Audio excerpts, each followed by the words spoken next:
흠집을 메꾸는 데보다 흠집을 내는데 더 주력하라.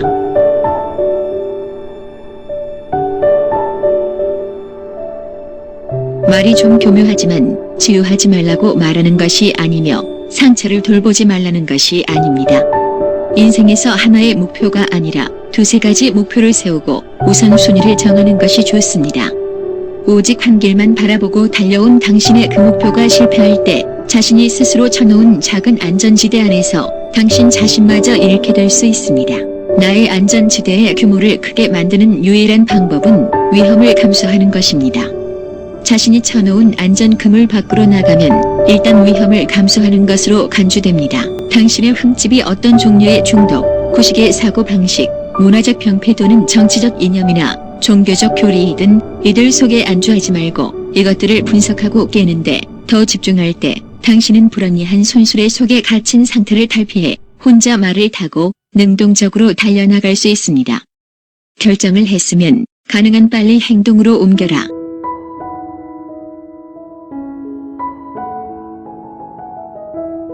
무언가에 숙달되기 전에 먼저 그것에 빨려 들어가야 합니다. 타고났다고 자부하는 재능이나 운은 잊어버려야 합니다. 끈기 또는 인내와 비교하면 재능과 운의 기여도는 아주 낮습니다. 물론 운은 당신이 더 빨리 나아갈 수 있도록 도울 수 있지만 이것은 당신이 항상 가질 수 있는 것이 아닙니다. 따라서 처음부터 운에 기대지 않는 것이 좋습니다. 당신이 직면한 상황에서 스스로 통제할 수 있는 것에 집중하십시오. 그리고 그것은 바로 자기 개선입니다. 자기 개선은 실천이란 전제 조건이 따릅니다. 그리고 실천은 행동을 의미합니다. 현실 속에 안주하는 대부분의 사람들에겐 실천은 어리석은 것처럼 보일 수도 있습니다. 실패를 두려워 말고 일단 최대한 빨리 첫 단추를 끼우십시오. 설사 그것이 실패로 끝나도 그것으로부터 배우십시오. 그런 다음 실패에서 얻은 노하우를 바탕으로 다시 도전하십시오. 당신이 실패, 당황, 두려움을 피한다면 결코 보람있고 의미 있는 것을 이루지 못합니다. 철학을 당신 안에 있는 강화된 신념의 도구로 사용하십시오.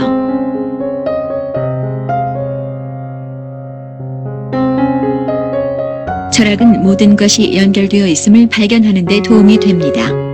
지혜가 당신이 추구하는 것이라면 모든 인간관계나 만물이 상호 의존적이란 것을 깨닫는 것이 그 출발선입니다. 자신의 목표가 도토리 기재계에서 벗어나 정체 상태를 초월하고 주어진 악조건을 극복하는 것이라면 여태 인생에서 보고 배운 진리라는 것들에 의문을 제기하는 것이 첫 단계입니다. 삶에서 경험하는 것들을 액면 그대로 받아들일 것이 아니라 철학을 사용하여 모든 것들이 다른 것들에게 어떻게 연결되어 있는지 알고자 노력하십시오. 철학을 도구로 사용하면 자신이 보는 세계관을 향상시키며 적극적인 자기 개선을 실현시킵니다. 철학은 당신의 의문에서 냉정을 유지하는 방법, 세심한 주의가 요구되는 일에서 과감하게 대처하는 방법, 그리고 처한 환경에 의해 압도되지 않도록 스스로 극복하는 방법을 가르쳐줍니다. 더 중요한 것은 경쟁이 치열한 세상에서 유연한 방법으로 진정한 나 자신의 자아를 찾는 것에 도움이 될 것입니다. 혁명적인 변화가 없이는 발전은 정체된다.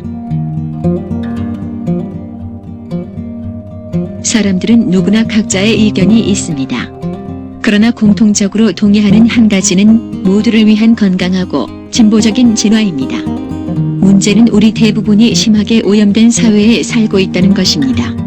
숨을 쉬어야 하는 공기, 마실 물, 먹어야 할 음식, 그리고 함께 긍정적으로 화합하고 진화해야 할 사람들의 의식을 부정적으로 분열시키는 정치와 정치인들. 당신은 이런 조건들 하에서 대체 무엇을 할 수 있을까요? 우선 자신을 재교육하십시오. 가장 기본적인 정의, 양심, 도덕을 존중하고 이것을 현 상황의 사회에 대입시키십시오. 심하게 오염된 사회에 직면하여 이것은 내 자신이 작은 혁명의 불꽃을 일으키는 것을 의미합니다. 그 다음으로 정말로 용기가 있다면 사회 조직이라는 골리앗에 대항하는 다윗이 되십시오. 또는 히드라에 대항하는 헤라클레스가 되십시오. 모든 부조리와 부패에 대항하는 갑옷을 입은 양이 되십시오. 모든 겁쟁이들 앞에서 사자의 심장으로 영웅이 될 수 있습니다.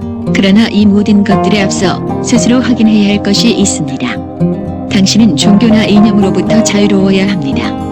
어느 한쪽에도 치우치지 않는 공정함과 모두를 위하는 대의 명분을 가지고 있어야 합니다. 우리 사회가 건강하고 진보적인 진화로 이어지는 변화를 만드는 데 필요한 용기를 얻으려면 자유로워야 합니다. 당신이 가진 사랑과 빛은 거칠은 사랑과 어둠으로 변경되어야 합니다.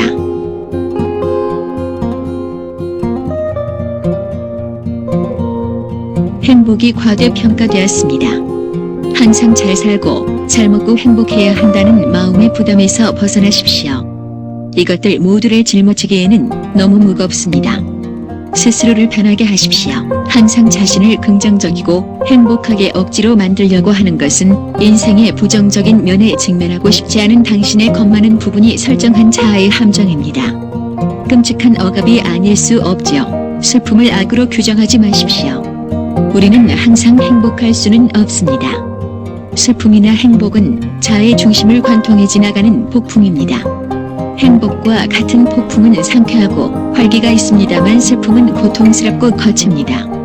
그러나 둘 다 단지 당신이 감정으로 느끼는 정보일 뿐입니다.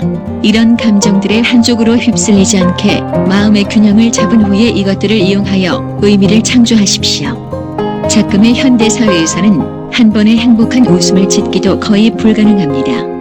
당신이 할 수 있는 최선은 최선을 희망하면서 항상 최악을 대비하는 것입니다. 그리고 고통과 슬픔에서 얻은 것들보다 최악의 상황에 대비할 수 있는 것은 없습니다. 당신의 인생이 지나치게 길들여지지 않도록 하십시오.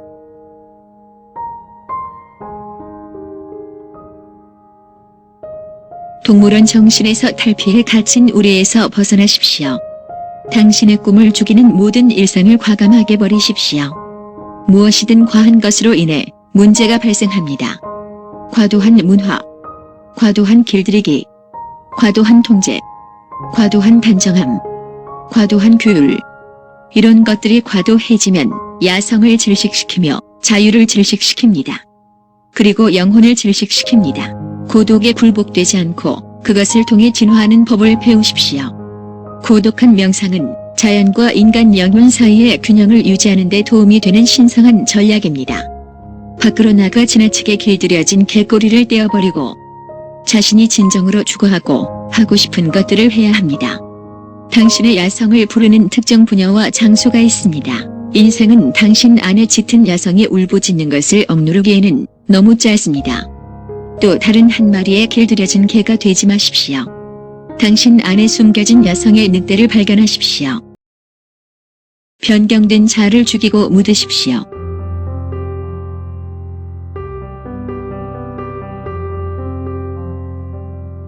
자신을 스스로 관찰해보면 사회생활을 하면서 한 마리의 개로 길들여지는 동안 자신이 아닌 다른 대체 자아의 껍질을 쓰고 있거나 여러 개의 가면을 쓰고 있는 것을 발견할 수 있습니다. 상황에 따라 처신하기 위해 변장술의 귀재가 되는 것이지요. 당신의 길들여진 가짜 자아를 죽이면 독립적인 실제 자아가 용기를 얻어 나타나게 되고 상호 보완적인 자연의 일부가 될 수 있습니다. 당신이 갇힌 감옥의 문이 사실은 항상 열려 있었다는 것을 깨닫게 할 수 있는 유일한 방법은 당신이 갇혀 있다고 생각하는 사고 방식 자체를 없애는 것입니다. 지구와 이곳에서의 생활은 사실상 감옥이 아닙니다. 이것은 전적으로 당신의 마음가짐에 달려 있습니다. 갇혀 있다는 사고 방식은 두려움에 기반한 것이며 주입된 사고 방식입니다. 한 번의 시도로 사고 방식이 쉽게 바뀌지는 않습니다. 스스로 이것을 매일 되뇌이고 자기 체면을 거는 과정의 반복이 필요합니다. 심각하게 변경된 자신을 스스로 파괴하지 않으면 원래의 자신은 돌아오지 않습니다.